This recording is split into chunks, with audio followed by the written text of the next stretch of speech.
Martin's just saying, hey, I gave you a hand this morning, FP3, mate. Crack on, off you come through. Yeah, my bosses are going to be mad at me.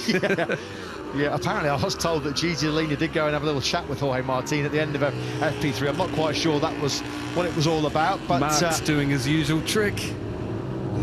Yeah, he is. I don't suppose Bagnaia is going to care. The more bikes he can put between himself and Fabio Quartararo, the better, whether it's a Ducati or a Repsol Honda in the shape of Marc Marquez. He's not going to bother, is he? Yeah, and Mark pulled off a 58.8 all by himself. So with a toe and a brand new tyre, I wouldn't be surprised if he can get sort of, make his bike and himself be on the first two rows. As this sits right now then, it's Jorge Martin on course for back-to-back pole positions in 2022. He did it in some, record-breaking style, didn't he? Last weekend in Australia.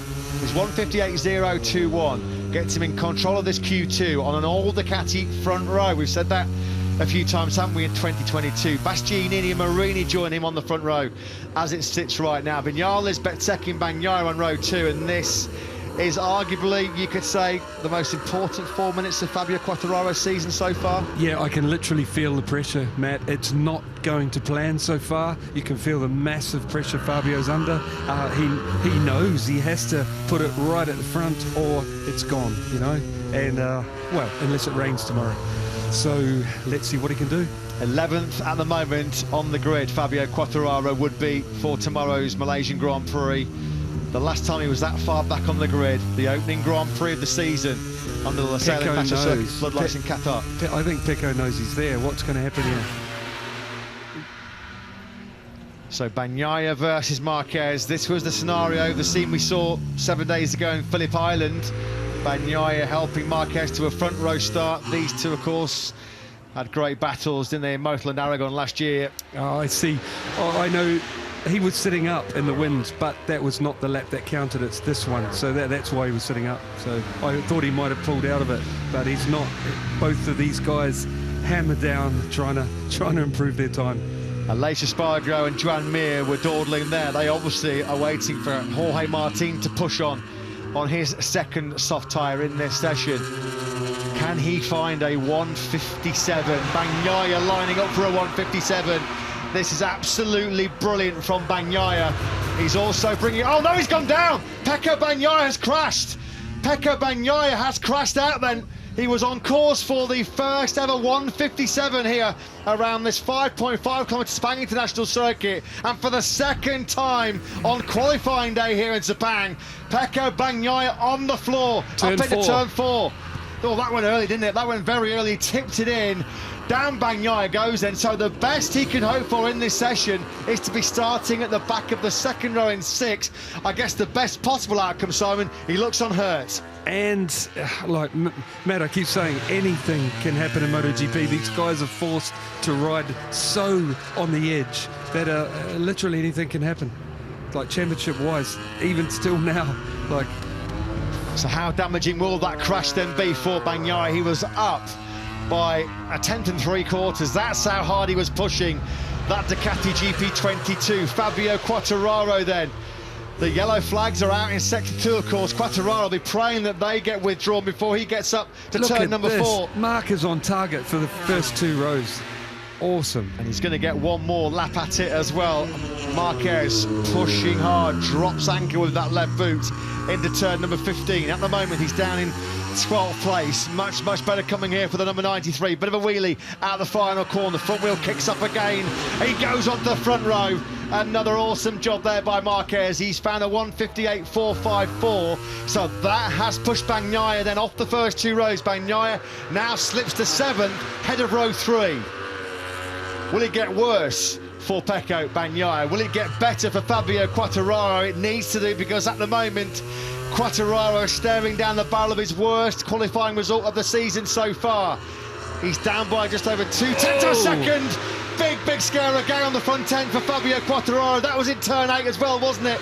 That's where he went down in FP4 earlier on this afternoon. He rolls out of that lap, and is that game over for Fabio Quartararo?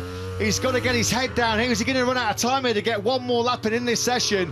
Because Fabio Quartararo, with the best of 1:59.215 at the moment, is going to be finishing last in this Q2 session. 12th place for Fabio Quartararo. What a time potentially for him to register his worst qualifying performance of the season so far. We follow his teammate Frankie Morbidelli. Now Morbidelli here, if he can find the time we think he may well do in this final sector, this could push Morbidelli up to 5th, which would then put Bagnaia down to 8th. We remind you that Morbidelli has 2 long lap penalties to serve in tomorrow's Grand Prix. Quartararo is running out of time. He is not going to get one more lap in then. So Fabio Quartararo, Jorge Martinez, Aleix Espargaro's gone down as well. Aleix Espargaro late on.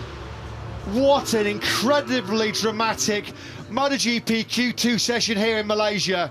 Quite remarkable. Pecco Bagnaia, the man who can win the title here tomorrow, he crashed out at turn 4. Fabio Quartararo, when he was on course for a front row start, had the big mistake into turn number 8. That session over for him, he's going to be 12th. Aleix Espargaro starting from the back of row 3 potentially, and when all's said and done, we might get history. We might get another stunning record-breaking lap coming in here from Jorge Martin. Look at this lap time from the number 89.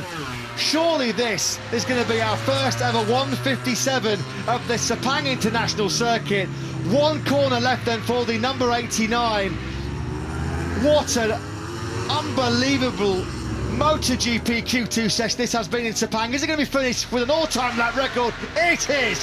What a lap time by Jorge Martin. How pumped is he? How pumped a Prima Pramac Ducati? A 1:57.790. Incredible. What a session. Without any question, the most dramatic Q2 session we've had of the season so far. 4th for Pecco Bagnaia, Aleix Espargaro, a near crash of Fabio Quartararo. Can you believe this? Jorge Martin on pole with the fastest ever lap of Sepang. Pecco Bagnaia 9th on the grid. Aleix Espargaro 10th and Fabio Quartararo 12th. Matt, I think it's really hard to stay on the bike, meaning the field, that this temperature, the grip, it's so easy to lose the front. As we've seen, all of the top guys who are under pressure, championship-wise, all have gone down, you know. A season's worth of drama jam-packed into 15 minutes. What a remarkable session that was. Pecco Bagnaia then will start the potential title decider here tomorrow. He has his first match point tomorrow. He's in 9th place on the grid. I suppose really the only bonus is he's ahead of Aleix Espargaro and Fabio Quartararo.